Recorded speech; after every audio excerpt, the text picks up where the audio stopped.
Halo, assalamualaikum warahmatullahi wabarakatuh. Kembali lagi di channel Carwe. Teman-teman, kali ini saya akan membahas soal SKB Bidan sesuai kisi-kisi Permenpan RB 2021. Seperti biasa teman-teman, sebelum kita pembahasan soal, kalian jangan lupa like, share, komen, dan subscribe channel ini. Kemudian jangan lupa klik juga loncengnya supaya kalian dapat notifikasi video-video terbaru dari channel ini ya, sebagai bentuk support kalian kepada kami sehingga kita juga semangat membuat video-video bermanfaat lainnya. Oke teman-teman, kalau sudah kalian subscribe dan like, komen, ayo kita langsung membahas soalnya.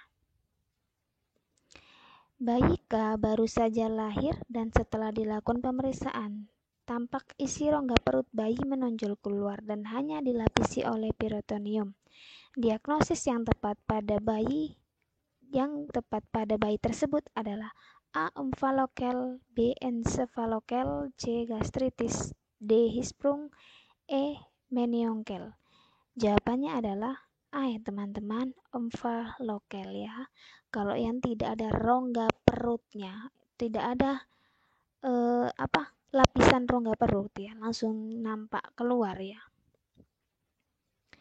Hanya dilapisi peritoneum, itu yang dinamakan omphalokel ya. Pemeriksaan tanpa isi, jadi isinya itu kelihatan ya, isi perut kelihatan, cuma dilapisi dengan lapisan peritoneum, itu namanya omphalokel ya. Jadi omphalokel merupakan suatu jenis kelainan berupa menonjolnya isi perut melalui akar pusat, sehingga perut tidak dilapisi kulit dan hanya dilapisi oleh peritoneum atau selaput perut. Oke. Bayi O lahir spontan kondisi badan kemerahan serta ekstremitas biru, lemas, nadi 90 kali per menit, serta nafas bayi tidak teratur dan merintih. Nilai Apgar pada kasus di atas adalah A4, B5, C6, D7, atau E8. Jawabannya adalah 4 ya teman-teman ya. Jadi tadi kan dia apa? Jadi apa teman-teman nih? Kondisi badan kemerahan serta ekstremitasnya biru ya. Nah, di sini nilai dari kasus tersebut warna kulitnya 1 ya teman-teman. Ya. Warna kulitnya agak ke badannya merah, terus ekstremitasnya pucat. Kemudian denyut nadinya 1 ya, kurang dari 100 ya teman-teman. Nih 90 kali. Nafasnya juga, nafasannya 1 ya teman-teman, lemah ya. Kemudian respon refleksnya juga meringis ya. Kemudian tonus ototnya tidak ada ya teman-teman, 0. Jadi skor Apgar pada kasus di atas adalah 4 ya teman-teman.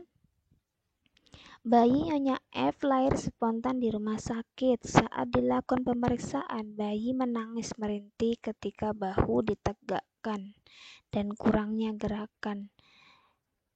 Diagnosis yang tepat adalah A. Kaput succedaneum, B. Fraktur humerus, C. Kaput vakum, D. Fraktur clavikula, atau E. Perdarahan intrakarnial.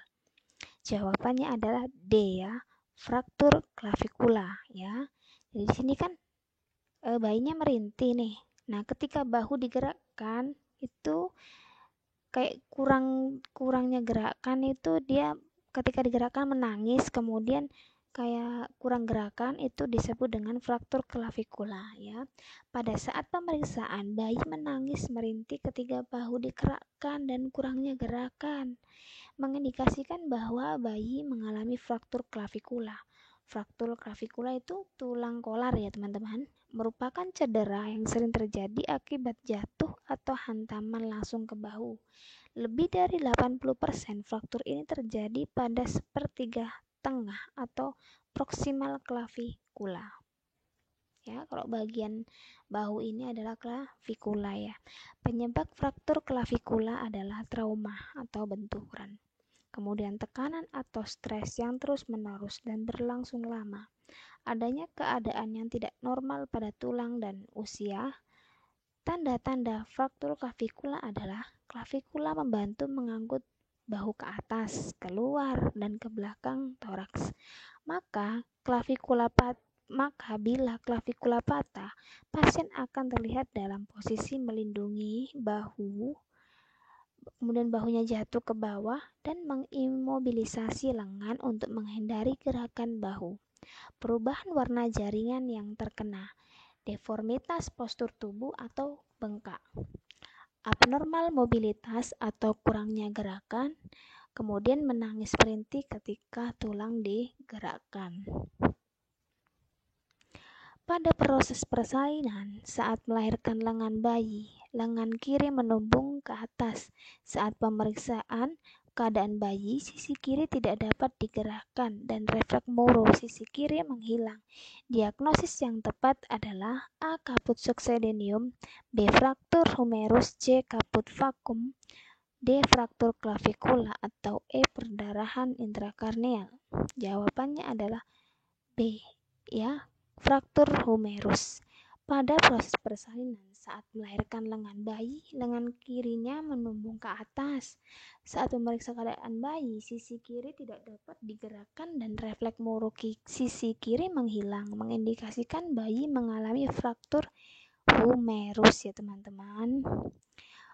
Fraktur humerus adalah terputusnya kontinuitas jaringan tulang yang umumnya disebabkan oleh rudal paksa pada tulang humerus atau rusaknya kontinuitas tulang yang disebabkan tekanan eksternal yang datang lebih besar dari yang dapat diserap pada tulang humerus. Penyebab fraktur humerus adalah kesalahan teknik dalam melahirkan lengan pada presentasi kepala atau sungsang dengan lengan membumbung ke atas. Tanda-tanda fraktur humerus adalah sisi yang terkena tidak dapat digerakkan dan refleks Moro sisi tersebut menghilang. Penanganan fraktur humerus adalah beri bantalan kapas atau kasa antara lengan yang terkena dan dada dari ketiak sampai siku. Balut lengan atas sampai dada dengan kasa pembalut. Fleksikan siku 90 derajat dan balut dengan kasa pembalut lain. Balut lengan atas menyilang dinding perut. Yakinkan bahwa tali pusat tidak tertutup kasa pembalut. Imobilisasi lengan selama 2-4 minggu. Bayi Nyonya N saat dilakukan pemeriksaan, bayi menangis dengan merintih, fontanella menonjol, dan kesulitan menghisap dan bernafas. Diagnosis yang tepat adalah A. Caput succedaneum, B. Fraktur humerus, C. Caput vacuum, D. Fraktur klavikula, atau E. Perdarahan intrakranial. Jawabannya adalah E ya teman-teman, yaitu perdarahan intrakranial ya. Jadi bayinya menangis dengan merintih, kemudian terlihat fontanella menonjol dan kesulitan menghisap dan bernafas, yaitu suatu ciri dari perdarahan intrakranial. Berdasarkan data di atas ya, bayinya N menangis dengan merintih, fontanella menonjol, dan kesulitan menghisap dan bernafas, mengindikasikan bayi mengalami perdarahan intrakarnial.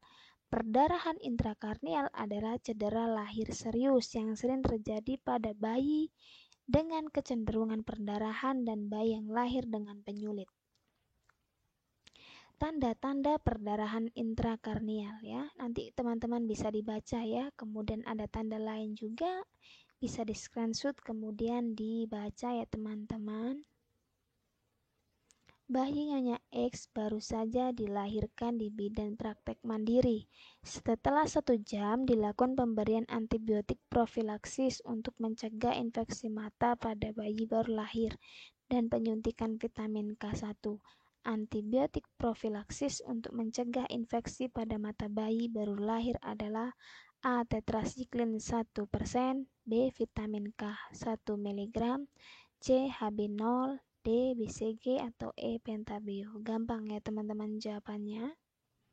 Jawabannya adalah A. Tetrasiklin 1% ya. Untuk mencegah infeksi mata pada bayi baru lahir adalah dengan mengolesi salep tetrasiklin 1% dalam waktu kurang dari 1 jam setelah bayi lahir. Nyonya G baru saja melahirkan anak keduanya. Nyonya G mengatakan bayinya belum BAB. Bayi seharusnya sudah buang air besar dalam jam setelah dilahirkan. A 2-3 jam, B 12 jam, C 24 jam, D 48 jam, atau E 5 jam. Jawabannya adalah C ya teman-teman, yaitu 24 jam. Pada umumnya, bayi akan miksi buang air besar dalam 24 jam pertama dan mengeluarkan mekonium atau feses pertama yang berwarna kehijauan. Jika dalam 24 jam bayi belum buang air besar, maka bayi perlu mendapat perhatian atau tindakan khusus. Bayi Nyonya D berusia 4 hari dengan BB lahir 2.700 gram. Dari hasil anamnesis, ibu mengatakan sudah 2 hari bayi malas menyusu. Pada pemeriksaan didapatkan berat badan bayi menjadi 2.600 gram dan kulit bagian atas berwarna kuning. Asuhan yang tepat pada bayi Nyonya D adalah A. Mengajarkan ibu teknik menyusui bayi, B. Menganjurkan ibu untuk membangunkan bayi setiap 2 jam, C. Menjemur bayi di bawah sinar matahari pagi, D. Mengajarkan ibu perawatan payudara, atau E. Memberikan susu tambahan. Jawabannya adalah C ya teman-teman, menjemur bayi di bawah sinar matahari pagi ya, karena di sini disebutkan kulitnya bagian atas sudah berwarna kuning ya. Asuhan kebidanan yang tepat pada bayi Nyonya D adalah menjemur bayi di bawah sinar matahari pagi. Perubahan warna kulit bayi menjadi kuning ketika bayi baru lahir biasa disebut dengan hiperbilirubinemia.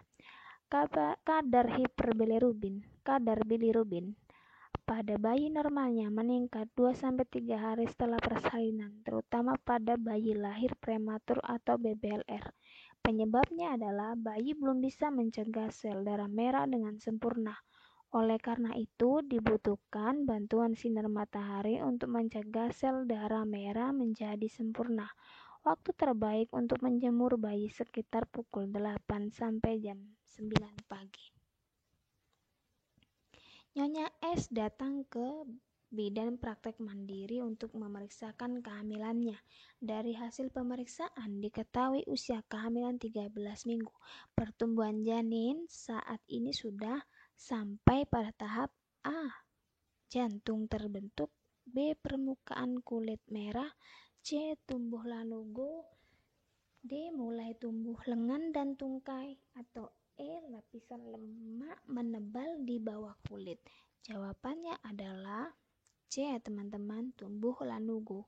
Seharusnya pada janin tersebut sudah mulai tumbuh lanugo. Lanugo merupakan rambut tipis dengan tekstur lembut yang tumbuh pada kulit janin dan tidak lama setelah persalinan lanugo akan hilang. Pada minggu ke-13 panjang janin, yaitu dari puncak kepala sampai bokong ditaksir sekitar 65-78 mm dengan berat kira-kira 20 gram. Pada minggu ini, seluruh tubuh janin ditutupi rambut-rambut halus yang disebut lanugo. Nyonya F hamil, maaf ya teman-teman, hamil 12 minggu datang ke BPM dengan keluhan nyeri perut bagian bawah. Hasil pemeriksaan keluar darah sedikit sejak 1 jam yang lalu. Hasil pemeriksaan KU baik, tensi 120/80, nadi 83 kali per menit, hasil plano tes positif. Ada kontraksi uterus. TFU 3 jari di atas simfisis. Hasil inspekulo tidak ada pembukaan OUI. Diagnosis apakah yang paling mungkin adalah A. Abortus insipient, B. Abortus incomplete, C. Mola hydatidosa, D. Abortus imminent, atau E. Abortus complete. Gampang ya teman-teman ini. Jawabannya adalah D ya teman-teman. Abortus imminens ya teman-teman, karena di sini dia mengeluarkan darah cuma sedikit ya, ada kontraksi sih, tapi tidak ada pembukaan ya. Oke teman-teman, demikian yang bisa saya sharingkan ke teman-teman, semoga bermanfaat. Seperti biasa teman-teman, kalau kalian minat untuk bergabung di Sahabat CPNS, jangan lupa kalian menggunakan kode referral ini supaya kalian dapat potongan harga. Mohon maaf bila ada salah kata ya. Jangan lupa like, share, komen, dan subscribe channel ini sebagai bentuk support kalian supaya saya semakin semangat membuat video selanjutnya. Selamat bertemu di video selanjutnya. Assalamualaikum warahmatullahi wabarakatuh.